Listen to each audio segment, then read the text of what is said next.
that's a bit about us. We're not here to do sell, we're here to do education. The focus of today's seminar is talk about the top 10 digital trends of 2020 to help you stay ahead of the digital curve. Now, straight into it, point one. And yeah, a lot of businesses might not think of this, but private messaging apps are really on the rise. WhatsApp, specifically Facebook Messenger as well. And the reason for that is across the board, consumers are changing the way they want to communicate with businesses. They want instant responses. They're using different types of technological devices, particularly mobile. So when you're on a mobile phone and you go on a mobile optimized site, you want to be able to contact customer service through that. So businesses are using that more and more. And in 2020, message apps will really solidify their status, as we say, and companies making this their priority. But it also opens up avenues from a digital marketing perspective for businesses, because within Facebook Messenger app, you can now start doing particular ads. So if someone goes onto your website and you've got Facebook Messenger installed, you can actually converse with them, but the first message could be a specific promotion or particular call to action that can drive them to the lead form, etc. A great example of this is over Christmas, I actually bought a new mattress.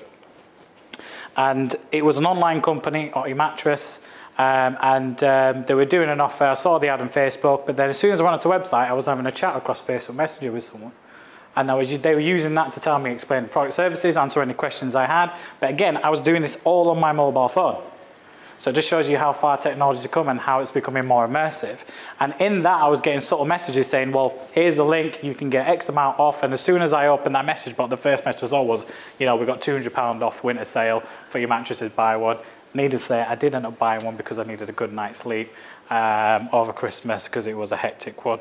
So that really helps. So private messaging apps, if you're not really looking into them, Facebook Messenger is a free plugin you can add onto your websites. So just start dabbing into it and actually adding it to your website and looking at the capabilities of using that in terms of promoting. Second top trend we're going to see in 2020 rising from what we've seen in 2019 is interactive marketing. Now, what is interactive marketing? That is more popular. So we'll talk about social media shortly and how is organic dying, yes or no. But interactive marketing, and you might already see this, it's like people are across social media doing like polls and getting people to get involved into the questionnaire saying, what do you think, yes or no? You'll see a lot of influencers doing this and giving options. So Instagram, social media, and LinkedIn, you can actually give polls.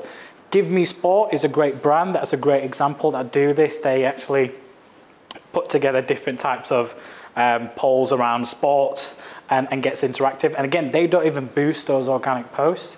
They use interactive methods to get their ideal audiences to interact with the post and use that as an option to engage and start a conversation, and start engagement, which is what it's all about. So if you're a business and you're looking at ways to interact with your audiences, start talking about key topics that are like a bit on the fence, or offer your opinion or get people's opinion, and start being interactive.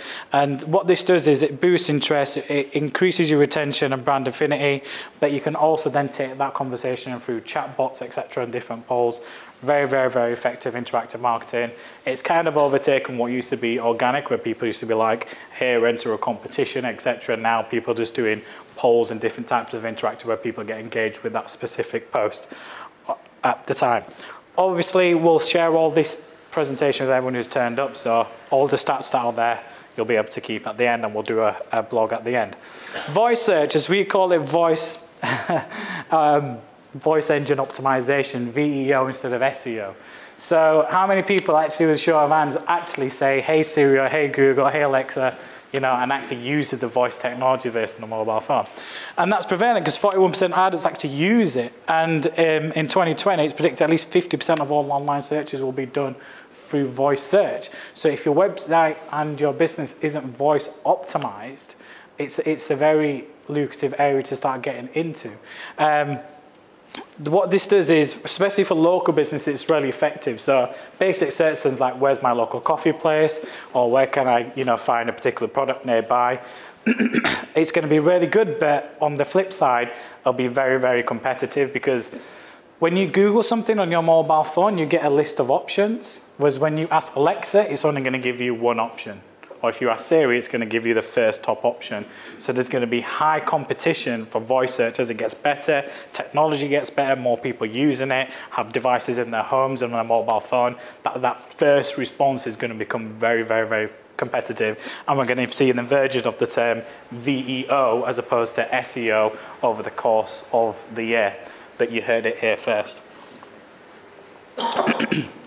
So yeah, so there's a lot of things you can do to start optimizing your site from that perspective. If you want to get some more advice, what we're going to do is next month we're doing talk about 8 tips to improve your local SEO. We will cover voice search within that, so do make sure you come along. So yeah, voice search is the next one. The big 5 will still continue to dominate. Who are the big 5? Well, it's Facebook, Instagram, Twitter, YouTube, and LinkedIn. Ironically, YouTube is the second largest search engine, and it's owned by the largest search engine in the world, Google. And people say that's not a monopoly. So it's quite interesting to see how Google has a really strong foothold. So what we're going to start seeing is there's so much opportunity still across all these platforms. A lot of people are talking about the emergence of technology and other channels like TikTok, which is key. And in September 2019 in particular, TikTok had the largest volume of downloads across all devices, Android and iPhone, for the month as a social platform. Although what I didn't put in there is actually in December, they saw a decrease. So people thinking, are they wavering a little? But I always say, as technology improves, so will social media. Facebook was smart. They bought Instagram at a time that was perfect for them. What we're going to start seeing is the emergence of more video-based ad platforms, which we'll go through shortly. But, you know, these channels aren't going to die anytime soon. So if you're not utilizing these channels yet, do so as best as you can. And stick it onto social media. It's now the 3rd largest advertising channel worldwide and just overtaken print for the first time. Digital is on the verge of becoming the largest advertising channel of all time, but social on its own, which comes under the digital sphere, is actually the 3rd largest, you know, just showing how impactful and how much money is actually going into it. Google actually released their revenue numbers from their channels, and they made 36 billion from YouTube. 36 billion, which is a 60% increase from 2018 to 2019.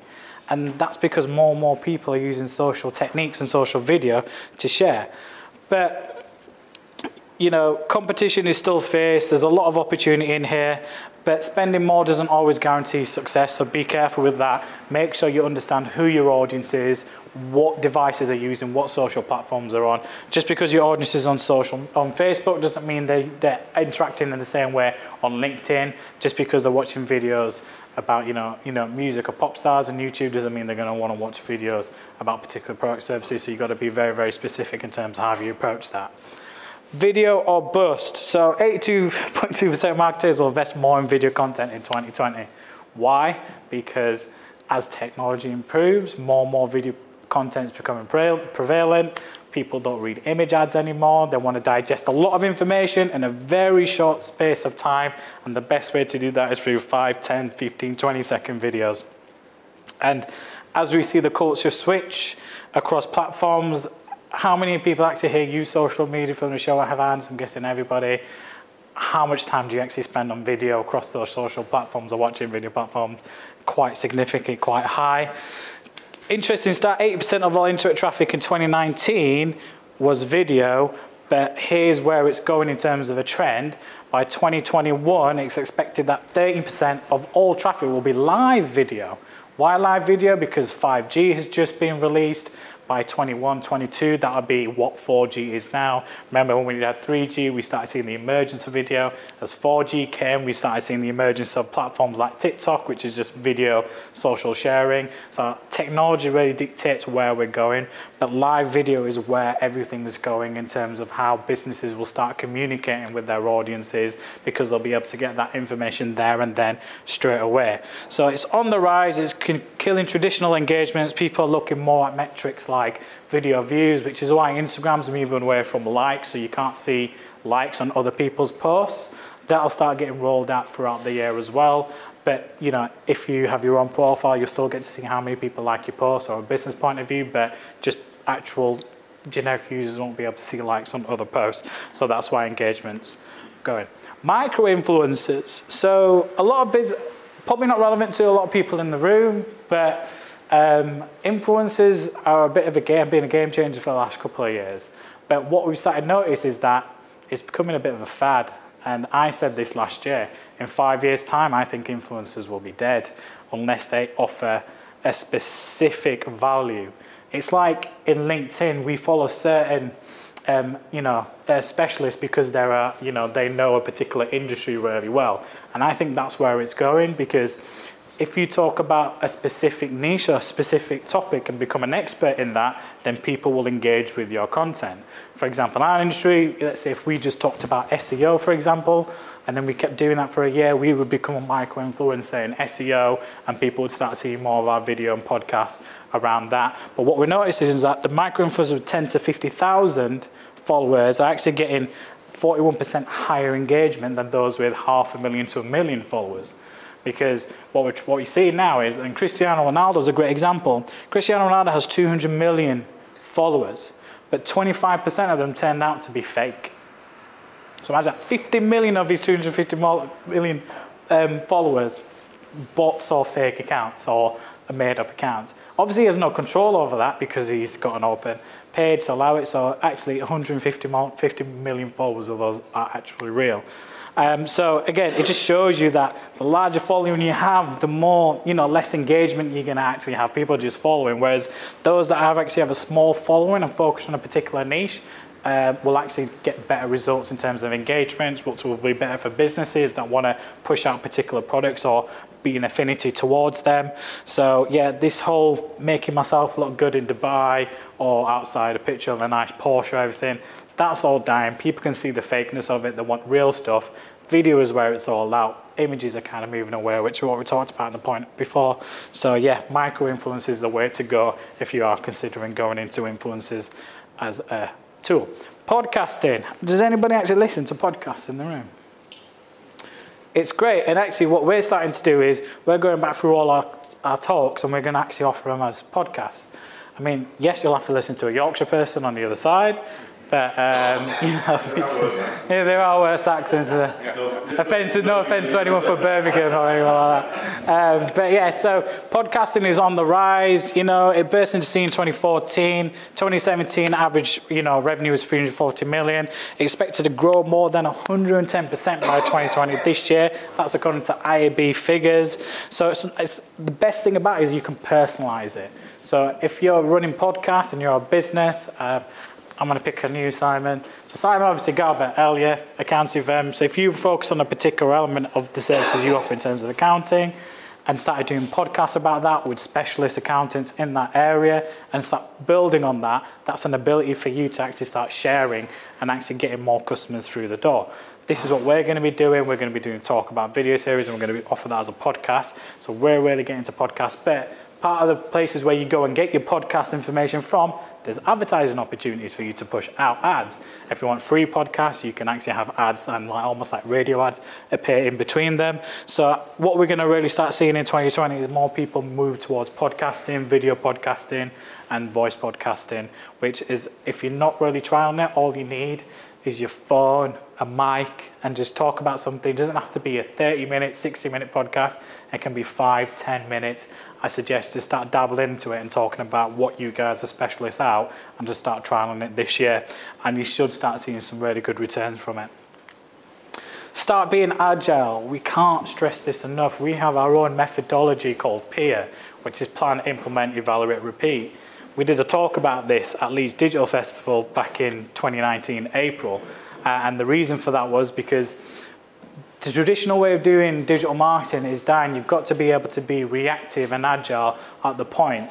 And the smaller the business you are, the more agile you need to be because your budgets are restricted. So agile marketing is essentially not just running with a particular channel. It's understanding your audience, but optimizing your budgets between different channels where you're getting the best ROI from. So agile marketing is getting a lot of momentum. 90% of organizations report experience success while using agile products. It's no longer logical or affordable to have a 12-month marketing plan in place. You've got to be adaptable and agile to the ever-changing improvements in technology, in terms of the digital landscape. We've talked about a lot of areas like TikTok, podcasting, live video. So where do you still stick with traditional channels, or do you start investing budget and start being agile and actually experiencing different channels and putting budgets in different areas? And the other thing is, you can't just have a 12-month SEO plan for Google, because Google changes the goalpost to stop people gaming the system all the time. So again, they'll just pull the carpet out from under your teeth. So if you've got a 12-month SEO plan, you're doomed, because in 3-4 months' time, Google's going to release an update which will change the playing field completely, because they don't care about you, they care about getting the best results. And again, if you've got a 12-month SEO plan and you haven't considered voice search as part of that strategy, which is where, with the stats we just showed, where 50% of traffic will come from in terms of Google searches and actual searches online this year, then you're kind of doomed. So this is what I mean by being agile. Don't have a long-term plan in place. Have short-term plans and be reactive, and change your actual approach from a digital marketing perspective to understand what works for you, and test. If it doesn't work, try a different approach. If you don't know what you're doing, reach out to the experts and we can give you some advice. But again, try to be agile. And finally, data privacy. Cambridge Analytica balls it up for everyone. Don't like them that much, because if you've ever seen the Netflix show with Donald Trump and how Cambridge Analytica came in place, especially what they did with Brexit as well. So if you're going to blame anyone, blame them. They actually have ruined data and actually made a big negative impact on it. But there's an opportunity from a business point of view, because consumers want to make sure now that you're data friendly, you're not abusing their data. We actually don't even keep anyone's data or actually send any private emails out to anyone on this, except sending out the presentations and inviting you back to the next event. So that's how secure data is, because you don't want to be hounded just by giving an email away, and that's why GDPR came in place.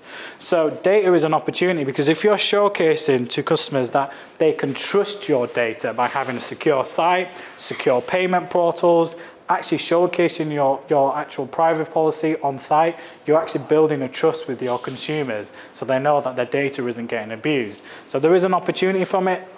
It has affected a lot of digital channels in terms of social, in terms of type of targeting you can do. Again, blame Cambridge Analytica for that. But ensuring that your third-party vendors do, be compliant is quite key. But just showcase that. There's an opportunity to use your data as an example to show how compliant you are, and actually doing some posts about it and reaching out to buy it, doing some talks about it, and just telling people occasionally, do you still want to be part of our email list? Do you still want to be part of our records, and keeping on top of it? It just shows that you're caring about people's data. So there is an opportunity from that. But data will change. There'll be more regulation coming in from a third-party supplier point of view. We'll start seeing that emerge between 2020, which will put restrictions on what you can and can't do in terms of digital targeting across online channels. But in the long sense, it'll protect the consumer. So it'll be really good. So there are top 10 digital tips. Does anyone have any questions on anything I've gone through? I know I went through quite quick, but we will be sharing this out. Yeah, live video. You say, I might misunderstood what live video is interpreted as, but are you saying that you're going to be sort of streaming straight from your phone or whatever? Yeah.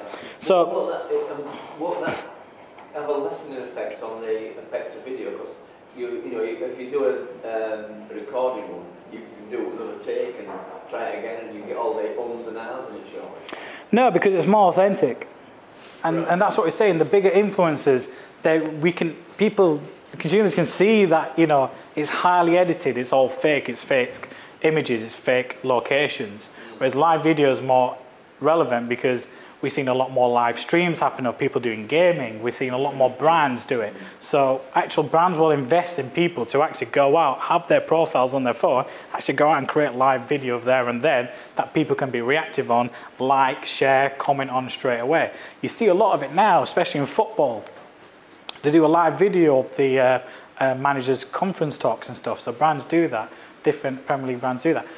It'll be a positive thing, because it gets rid of that unauthentic viewpoint. So it's there and then. The downside is, when something goes really bad, is live, just like TV. But we all watch live TV as well, and anything can happen there.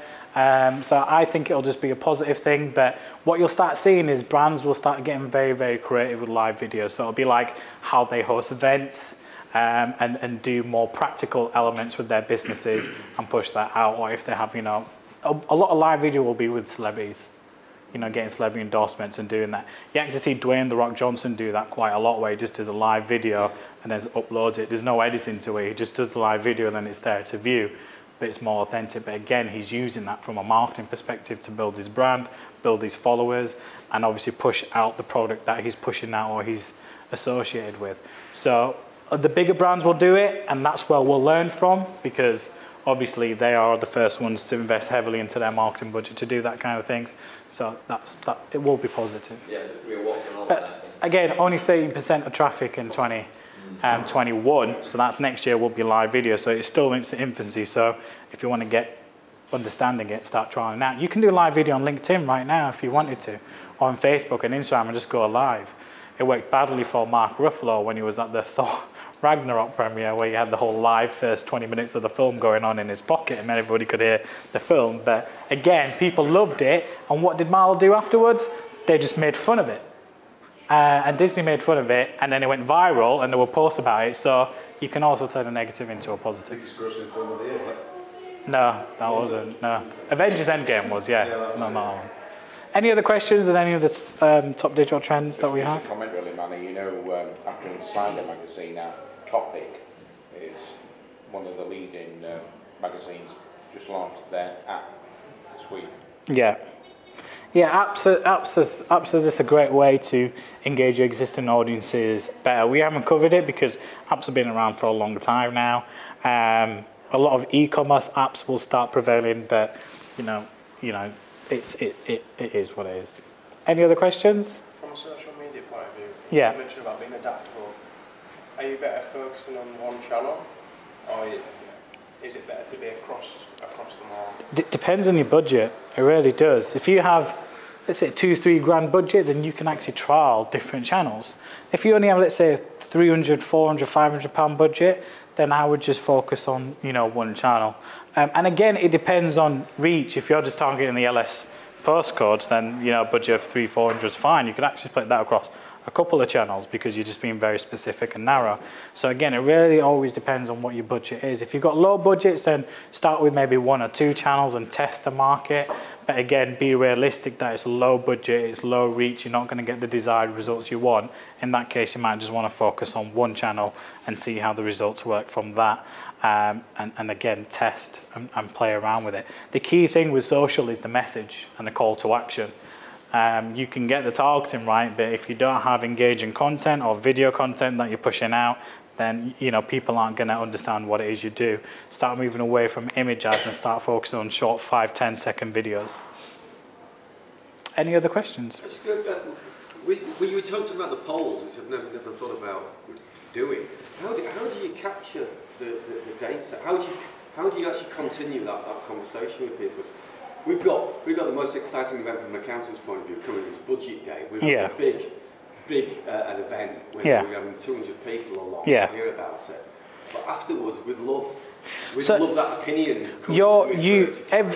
Every social platform, you can get analytics from it. So if you have a Facebook page, you can get all the analytics from that page and actually look at it. So if you run a poll, it's going to break down all the details of that poll by gender. It won't tell you who those individual people are, but it'll just say you had 1,000 people enter this poll, 70% of them voted one way, 30% of them this way, and it'll give you down some basic demographic breakdown of who those people were.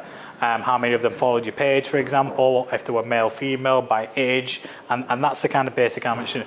What you do then is once the poll's ended, you want to do a follow-up post and, you know, push out saying, here are the results of the post, and push it out, but not just across social media. Do a mail out, put it across LinkedIn, maybe do a video about it, like an animated video saying we did a poll, you know, 50% of males agree on this budget kind of demographic, and you can break it down by location. So use the statistics, and you'll get the statistics once you end the poll, and use that to create content and saying these were the findings. So you can do multiple polls and then do a series and do it that way. So I think it is Lad Bible that do these things where you can actually pick a character from different, like again, talking about Marvel or different TV characters, and then just run polls against their audiences, and then based on who gets the most vote, they eliminate that almost like it's a competition. So that's how interactive marketing works really well, because they say, you choose who's better out of these two characters, we're going to do almost like a it's like an FA Cup knockout competition, and that's interactive marketing done quite well, and they're putting no spend behind that. All they're doing is a couple of images, here's two characters, who do you think is better, and whoever gets the most vote, lowest vote gets eliminated, they go to the next round and do stuff like that. So you can be very, very engaging in that sense. Any other questions? Just on that, what generates the organic growth on that post, man? So it's the shares and the likes and people voting on that poll. So if you're ever on Facebook and you see a post, you'll see at the top, one of your friends likes this or liked this post or engaged in this poll. So Facebook does that. Facebook's algorithm does that. So it shows you who else is doing it if you're interested. So if you follow the page, or your friends are sharing that poll or engaging with that poll, then it will appear on your actual platform. If you really want to push out organic reach, LinkedIn is where Facebook was around about 4 or 5 years ago. I think I told you, I've been working with a guy in London, and with a group, so every day somebody posts and you like, comment and share. So now I'm getting into 4 figures in sort of 24 hours. Yeah. So if you're at LinkedIn, quick tip is if you do a post across your page, we do it, you'll see it, we do it with Bobble Bitesize. I always push the post on Bobble Bites on our company LinkedIn page.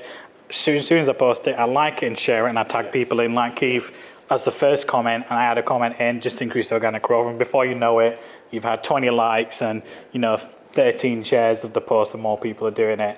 And again, we've put no spend behind promoting Bobble Bitesize, and the room's getting fuller and fuller each time the event comes up. A lot of that to me actually saying it to people's faces as well.